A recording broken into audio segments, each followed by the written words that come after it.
आइए दोस्तों, वर्णमाला के आगे पढ़ते हैं हम। ठीक है, जैसे कि हमने वर्णमाला पूरा पढ़ चुका था। वर्णमाला क्या होती है, वर्णमाला कौन कौन वर्ग होते हैं, क वर्ग, च वर्ग, त वर्ग, प वर्ग, अंतस्थ दीर्घ स्वर जितना होता है सबके बारे में हमने पढ़ चुका था। अब आगे पढ़ते हैं। आइए देखते हैं कि सबसे पहले देखते हैं वर्ड के भेद, यानी कि वर्ड के भेद। वर्ड के भेद कितने प्रकार के होते हैं? दो प्रकार के। देखिए, सबसे पहले स्वर होता है, उसके बाद व्यंजन होता है। स्वर में हास्व यानी कि एक मात्रा वाला। हास्व क्या होता है? एक मात्रा वाला। दूसरा होता है दीर्घ यानी कि द्विमात्रा वाला। दीर्घ क्या होता है? जिसमें दो मात्रा हो। उसके बाद लुप्त, यानी लुप्त भी त्रिमात्रा वाला है, यानी कि लुप्त क्या होता है? तीन मात्रा वाला है। यानी कि वर्ड के भेद भी दो, स्वर में तीन तीन, एक मात्रा वाला, दो मात्रा वाला और त्रिमात्रा वाला। ठीक है, उसका देखेंगे व्यंजन। व्यंजन भी तीन होते हैं, तीन भागों में बटे हैं। स्पर्शी व्यंजन, अंतस्थ व्यंजन, उष्म व्यंजन। यानी कि व्यंजन भी कितने भागों में बटे हैं? तीन। स्पर्शी व्यंजन, उष्म व्यंजन और अंतस्थ व्यंजन। ठीक है, अब आइए आगे बढ़ते हैं। हिंदी स्वर्ग का वर्गीकरण, यानी क्या पढ़ेंगे? हिंदी स्वरों का वर्गीकरण। हिंदी स्वरों का वर्गीकरण पढ़ेंगे। सबसे पहले हम देखेंगे कि हिंदी स्वर का कितने भागों में बांटा गया है।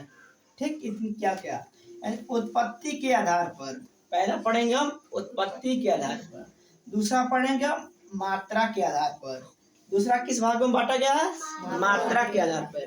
पहला उत्पत्ति के आधार पर, दूसरा मात्रा के आधार पर और तीसरा जीव के आधार पर। तीसरा किसके? जीव के आधार पर। और चौथा क्या? मुख के आधार पर। यानी कि हिंदी स्वरों का वर्गीकरण हम चार भागों में बांट दिए हैं। ठीक है, उत्पत्ति के आधार पर, मात्रा के आधार पर, जीव के आधार पर, मुख के आधार पर। ठीक, आइए आगे देखते हैं। मुख खुलने के आधार पर, यानी कि मुख खुलता है ना, मुख खुलता है, यानी कि हमारा मुख खुल रहा है, बोल रहे हैं तो मुख खुल रहा है कि नहीं खुल रहा, इसके आधार पर कौन कौन स्वर होते हैं उनका हम क्या करेंगे? वर्गीकरण करेंगे, यानी देखेंगे। पहला देखेंगे विवृत, यानी पहला क्या है? विवृत। क्यों बोल रहे हो जी? क्लास में आए तो शांति से बैठा करो। पढ़ने आई हो ना कि बदमाशी करने? बदमाशी करोगे तो पढ़ने आएगा? एक दूसरे को देख रहे हो। और देखना तो हमको देखो, ब्लैक बोर्ड को देखो, क्या एक दूसरे को देख रहे हो? यानी कि मुंह खोलने के आधार पर, यानी क्या? पहला विवृत। विवृत यानी ओ, ओ बोलो, ओ आ रहा ना, ओ मिस क्या रहा? मुंह खोला ना, ओ बोलो, ओ यानी ओ बोलो, क्या होगा? मुंह खुलेगा। ठीक है, दूसरा देखो अर्ध विपरीत, यानी कि अर्ध विपरीत। जैसे अ बोलो, यानी मुंह कितना खोला? आधा, पूरा नहीं खोला ना, आधा। ए आधा खुला मुंह ना, पूरा नहीं ना। ओ थोड़ा। उसका देखो अर्ध समृद्धि, अर्ध समृद्धि यानी कि ए ओ, ये क्या है? अर्ध समृद्ध। समृद्ध में क्या होगा?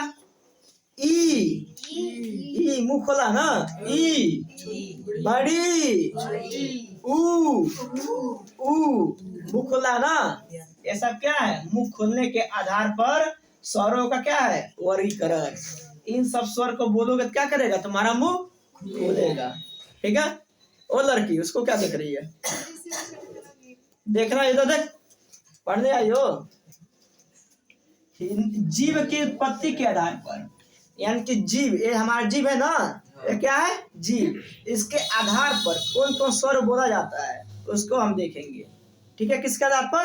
जीव के आधार पर। जैसे अग्र स्वर ई बोलो, ई जीव आ रहा ना, ई देखो जीव लग रहा कहीं, बोलो ए बोल रहा, बोल जीव लग रहा है, ई इसमें आना रहा, दांत पे आ रहा है, बोले होता है ई आ नहीं रहा है, जीव से निकल रहा है। ए और देखो मध्य स्वर अ, और क्या है मध्य स्वर। पश्च स्वर आ ऊ बड़ी ऊ ओ औ। ये क्या है जीव की उत्पत्ति के आधार पर। तो अभी आगे भी है, ठीक है, आगे भी हमको क्या क्या पढ़ना है, अभी 2-4 बचा है, ठीक है, उसको हम कल डिस्कस करेंगे, ठीक है। अभी आज इतने के लिए इतना ही, ठीक है। जैसे कि वर्ड के भेद कितने 2, स्वर व्यंजन। स्वर को 3 भागों में बांटा गया, हास स्वर, दीर्घ स्वर, लुप्त स्वर। व्यंजन को 2 भागों में, स्पर्शी व्यंजन, अंतस्थ व्यंजन, उष्मा व्यंजन। हिंदी स्वरों का वर्गीकरण उत्पत्ति के आधार पर, मात्रा के आधार पर, जीव के आधार पर, मुख के आधार पर। आज हमने जो पढ़ा है, एक मुख के आधार पर कौन कौन से स्वर होते हैं उसको हमने देख लिया, उसके बाद जीव के आधार पर कौन कौन स्वर होते हैं उसको देख लिया। मुख के आधार पर विवृत, अर्धविवृत, अर्धसमृत, समृत। जीव के उत्पत्ति के आधार पर अग्रस्वर, मध्य स्वर, पश्च स्वर। इतनी बातें समझ में आई? तो आज के लिए इतना ही, नेक्स्ट वीडियो में मिलेंगे आगे। इस चैनल को सब्सक्राइब कर लीजिए और आने वाले वीडियो आपको मिलता रहेगा। और ये वीडियो किसी भी एग्जाम की तैयारी कर रहे हैं उसके लिए हेल्पफुल है, जैसे UPSI, UP police, RO, UPPCS आदि एग्जाम में क्या है इस हेल्पफुल है। यदि हमारे चैनल को फॉलो करेंगे तो आपको सब विषय की जानकारी, फैक्ट और महत्वपूर्ण मिलेगी। जय हिंद, जय भारत।